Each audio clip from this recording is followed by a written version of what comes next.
बच्चों, आज का हमारा वीडियो जिसका शीर्षक है मेवाड़ में क्रांति की गूंज का अध्ययन करेंगे। सबसे पहले देखिए आप, मेवाड़ में क्रांति की गूंज। इस समय मेवाड़ की जनता में भी अंग्रेजों के खिलाफ विरुद्ध काफ़ी रोष था। मेवाड़ के अधिकांश सामंत ब्रिटिश सत्ता के विरुद्ध थे। नसीराबाद में क्रांति की सूचना उदयपुर पहुंच चुकी थी, अतः मेवाड़ की फौजें भी अंग्रेजों के विरुद्ध विद्रोह करने के लिए लगभग तैयार थी। किंतु मेवाड़ के महाराणा की सूझबूझ ने तथा अंग्रेज कप्तान शावर्स के अंग्रेजों का कप्तान उस समय कौन था? शावर्स। तो शावर्स के कठोर रुख ने स्थिति को बिगड़ने से संभाल लिया। इस समय महाराणा व कंपनी की सरकार दोनों का ही मेवाड़ के सामंतों से डर था, अतः दोनों एक दूसरे के साथ सहयोग करने के लिए बाध्य थे।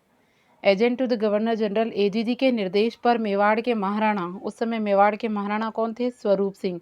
तो मेवाड़ के महाराणा ने एजीजी के कहने पर, निर्देश पर 27 मई 1857 को अपने सभी सामंतों को लेटर भेजकर कहा कि वे ब्रिटिश सैनिक कार्रवाई में क्या करें? मदद करें। अंग्रेजों की मदद करने के लिए मेवाड़ महाराणा स्वरूप सिंह ने बोला। तथा पॉलिटिकल एजेंट कप्तान, पॉलिटिकल एजेंट कौन था? कप्तान शावर्स, जो भी निर्देश देता है उनका पालन करे। दूसरी ओर कप्तान शावर्स ने विरोधी सामंतों को चेतावनी देते हुए कहा कि जो भी शांति भंग करने का प्रयत्न करेगा उसे कठोर दंड दिया जाएगा। ठीक है। फिर देखिए, यहाँ तक कि सलुम्बुर का रावत है, उसका नाम है केसरी सिंह। तो सलुम्बुर के रावत केसरी सिंह ने जब मेवाड़ के महाराणा के अधिकारों को, केसरी सिंह रावत ने मेवाड़ के महाराणा स्वरूप सिंह जो था ना, उसके अधिकारों को चुनौती देते हुए कहा कि 8 दिन में उसकी परंपरागत अधिकारों की मांग को स्वीकार नहीं किया गया तो वह चित्तौड़ की गद्दी पर महाराणा के किसी प्रतिद्वंदी को बैठा देगा। ये बात किसने बोली? वापस सुनना। सलुम्बुर के रावत केसरी सिंह जो है, रावत केसरी सिंह ने मेवाड़ महाराणा स्वरूप सिंह को बोला कि मेवाड़ महाराणा के अधिकारों को चुनौती देते हुए कहा कि 8 दिन के अंदर अंदर अगर सलुम्बर सिंह के जो केसरी सिंह के जो परंपरागत अधिकार है उनकी मांगों को स्वीकार नहीं किया गया तो चित्तौड़ की गद्दी पर मेवाड़ महाराणा स्वरूप सिंह की जगह वो उसके किसी कॉम्पिटिटर या प्रतिद्वंदी को बैठा देगा। तब शावर्स ने, जो अंग्रेजों का कप्तान था शावर्स, उसने रावत केसरी सिंह को चेतावनी दी महाराजा की तरफ से कि उसे महाराणा के विरुद्ध किसी भी प्रकार की कार्रवाई में अगर भाग लिया तो उसे उसकी जागीर, यानी कि रावत केसरी सिंह का जो सलुम्बर का इलाका है उससे वो अपदस्थ कर राजपुताने से हमेशा के लिए निष्कासित कर देंगे। ये बात किसने बोली? कप्तान शावर्स ने बोली, मेवाड़ महाराणा के ओर से। ठीक है। कप्तान शावर्स की इस धमकी से रावत केसरी सिंह शांत हो गए और उन्होंने कोई कार्रवाई नहीं करी। राजस्थान के राज्यों में हुए 1857 ईस्वी की क्रांति में कोटा का महत्वपूर्ण स्थान है। कोटा में विद्रोह का मुख्य कारण ये था कि पॉलिटिकल एजेंट उस समय कौन था कोटा में? Major Burton. तो मेजर बर्टन ने कोटा महाराव को ये सलाह दी थी कि कुछ अफसर वफादार नहीं है तथा उनका रवैया अंग्रेज विरोधी है, अंग्रेजों के खिलाफ है, ये मेजर बर्टन ने कहा था। अतः वे अपने अफसरों को पदच्युत कर अंग्रेजी अधिकारियों को सौंप दे जिससे उन्हें उचित दंड दिया जा सके। मेजर बर्टन ने जिन अफसरों को सौंपने की मांग की थी उन अफसरों के नाम हैं जयदयाल, रतनलाल, जियालाल। ये सब अंग्रेजों के विरुद्ध थे। मेजर बर्टन द्वारा महाराव को जो सलाह दी गई उसमें वह किसी प्रकार महाराव की फौज या फौज के अधिकारियों पर प्रकट हो गई। फलस्वरूप फौज के सभी सिपाही क्रोध से पागल हो गए और उन्होंने मेजर बर्टन से बदला लेने का निश्चय किया, क्योंकि इसकी वजह से जयदयाल और रतनलाल, जियालाल सबको जो है इसको सौंपना पड़ गया था फौजियों को। तदनुसार 15 अक्टूबर 1857 को कोटा के सैनिकों ने क्रांति का बिगुल बजा दिया। 15 अक्टूबर 1857 को कोटा में क्रांति शुरू हो गई थी। कोटा के सैनिकों ने क्रांतिकारियों के साथ मिलकर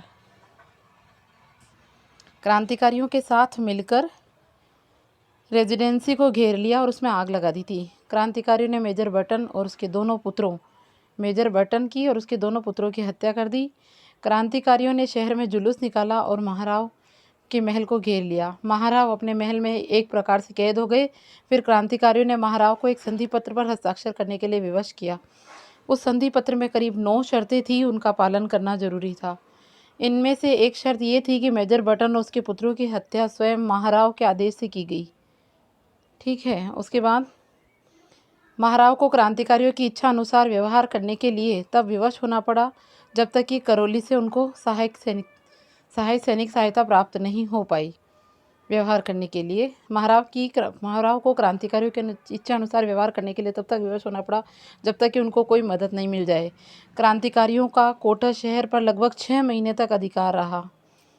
उन्होंने सरकारी गोदामों, बंगलों, दुकानों, अस्त्र शस्त्र के भंडारों आदि को लूटा और उसमें आग लगा दी। उन्होंने जिले के विभिन्न कोषाधिकारों को लूट लिया। ऐसा लगता है कि क्रांतिकारियों को कोटा रियासत के अधिकांश अधिकारियों का समर्थन और सहयोग प्राप्त था। क्रांतिकारियों को कोटा रियासत के अधिकारियों का समर्थन प्राप्त था और क्रांतिकारियों ने शहर में लूट, मार और अत्याचार पर नगर के लोगों में भीषण आतंक पैदा किया। ये स्थिति तब तक बनी रही जब तक कि major H G Roberts Nasirabad से 5,500 सैनिक लेकर 22 मार्च 1858 को चंबल नदी के किनारे पहुंचा। उसने तोपों से क्रांतिकारियों पर धुआंधार गोले बरसाए और उन्हें कोटा से बाहर भागने पर विवश कर दिया। तब जाकर कोटा क्रांतिकारियों से नियंत्रण से मुक्त कराया जा सका। क्रांतिकारी नेताओं और विद्रोही सैनिकों को अमानुषिक दंड दिए गए। जयदयाल को गिरफ्तार करके तोप से बाद में उड़ा दिया गया।